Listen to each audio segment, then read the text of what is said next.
Akkam jirtu nagaa keessanii bakka jirtaniif haala jirtan mara keessatti nagaan waaqayyoo isiniif haa ta'u. Anaa dhufuu baga nagayaan dhuftanii gara chaanaalii hawwii biyyaatti. Gara chaanaala kanaatti namni yeroo jalqabaa dhuftanii jiraattan asumaan subscribe godhaa.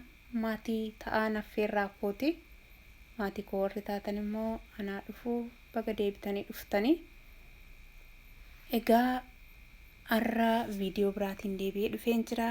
Daabboo kanan qopheeffadha. Maal gargaaramee akkan qopheeffadhu isin immoo anuma waliin turaatii na ordofaa turtiin keessan amma dhumaatti na waliin haa ta'uun affeerraa kooti. Egaa qodaa lafa kaadheen jira. Daakuu koo kan inni itti naqadhu. Daakuu kubbaayaa laman gargaarama. Daakuu koo qodaa kanatti galagashadha. Qodaa kana keessatti ashaboo fal'aana shaayii tokko lammaffaan itti naqadha. Sinimaniis nan gargaarama.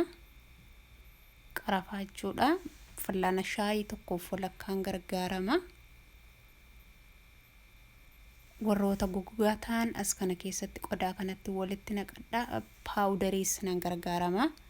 Paawudarii fal'aana shaayii tokkoon gargaarama.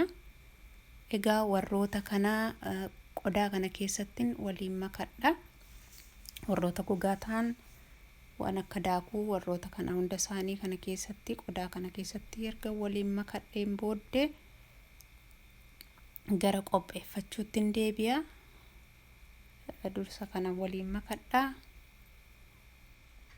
Qimaamii kan biraas kan nutti tolu yoo jiraate itti dabalachuu dandeenya. Daabboo buqqeen hojjetadha waan ta'eef kanaafi wanta nutti tolu kanuma qofan gargaaramee kana malee qimaamii gosa garaagaraa itti fayyadamuun hin danda'ama. Qimamoota gosa garaagaraa jiru. Ani ammaaf kanuma qofan gargaaramee kanumaan hin qopheeffadha. Ammas qodaa kanasitti qodaa biraa qopheeffadheen jira. Qodaa kana keessatti hanqaaquu laman as keessatti naqadha. Hanqaaquu kana lamaanii rukkuteen qopheeffadha as keessatti. Sirriitti rukkutadha. Amma immoo qodaa kana keessatti warroota jiidhaa ta'aniin as keessatti daddabaladha. Isaaniin kana keessatti qopheeffadha. Kanatti sukkaaran dabaladha. Sukkaarillee jiidhaa miti garuu hanqaaquu waliin walitti rukkutachuu barbaadeni daakuu duukaas walitti dabalachuu dandeenya. Kana waliinis walitti rukkutachuu dandeenya rakkoon qabu. Ani hanqaaquuf sukkaara kana walitti dabaleeni walitti rukkutadha sirriitti waliin dhaadha. Amma sukkaarri isaa wal nyaatutti xiqqoo na rukkutadha. Amma zayitan itti dabaladha.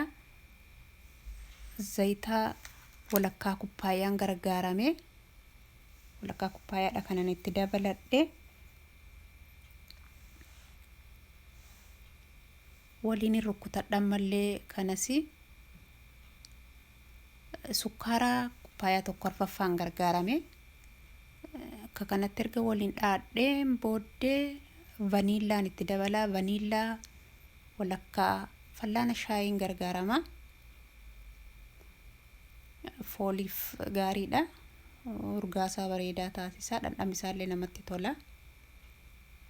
Egaa kan erga walitti rukkutadheen booddee buqqee kana bisheeffannis itti gargaaramuu dandeenya. Ani garuu akka kanatti bitee isa kanan kuppaayaa naannoo kuppaayaa lamaa ta'a. Kuppaayaa lamallee xiqqoo irrata. Kanan as keessatti itti dabaleeni waliin makadha. Akka inni na jalaan guranne sirriitti waliin makadha suutadhe. Walitti rukkuta ergan kana waliin makadhee bisheessinillee buqqee sakaan gargaaramuu dandeenya. Buqqee nutti tolu yoo arganne mi'aa kan ta'e dirqama xaasaa kana gargaaramuu hin qabnu. Waanuma arganneen qopheeffachuu dandeenya. Akka kanatti waliin makee waliin dhaadha. Amma akka kanatti daakuun sila qopheeffadhe sananii kanatti naqeeni gargar qooddadhe waliin makadha. Takkaatti yoon itti naqee akka waliin makamuu na rakkisnee fi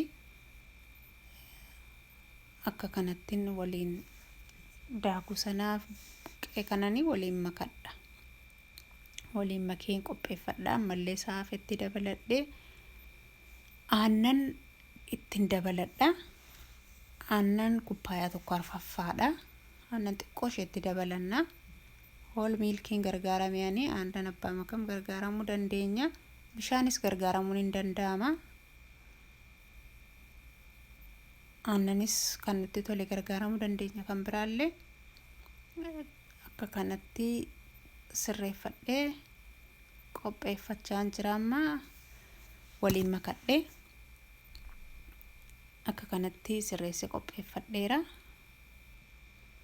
Akka inni guroonsaa keessatti nafnee sirriitti waliin dhaachuu qabna.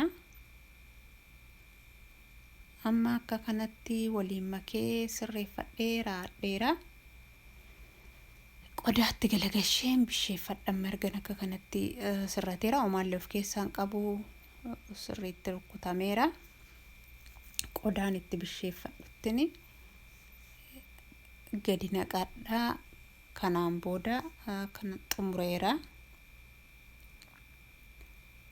Ga'ee jira amma kuni qodaa kootti qodaa kanas kaadheera. Qodaa kanatti gadi galagashadha. Qodaa kanatti naqeen ovenii koo duraan dursee ho'ifadheen jira. Duraan dursinee ho'ifachuun gaariidha. Amma kana keessatti sirreeffadheeni ovenii koo 350 irratti sa'aatii tokkoof hin bisheeffadha. Sa'aatii tokkoof bisheeffadhee marganni bishaatee walitti deebina. Akkanatti sirreeffadheera. Daabboon ani qopheeffadhee bishaatee ba'eera kunooti. Turtii sa'aatii tokkoon booda baafadheen jira. Mee amma immoo maal akka inni fakkaatu mureen ilaala. Daabboon buqqeerraa ani qopheeffadhee kana fakkaata. Lallaafaadhaa foolii namatti tolus qaba. Akka kanatti qopheeffadheera ani. Si'a baay'ee daabboon buqqeerraa hojjetamu yeroo ayyaanaan wal qabateeti kan inni qophaa'u. Egaa anis kunoo akka kanatti qopheessee egaa daabboon ani qopheeffachaa ture kana fakkaata ture. Turtii amma ammaatti na waliin turtaniif hedduu galatooma. Yoo isinitti tolee jiraate immoo like, share, subscribe gochuun dagatiina. Viidiyoo biraatiin amma walitti deebinutti nagaa keessanaaf tura. Torban kun torban nagaa isiniif haa ta'u. Biyya nagaa keessa jiraadha. Bye.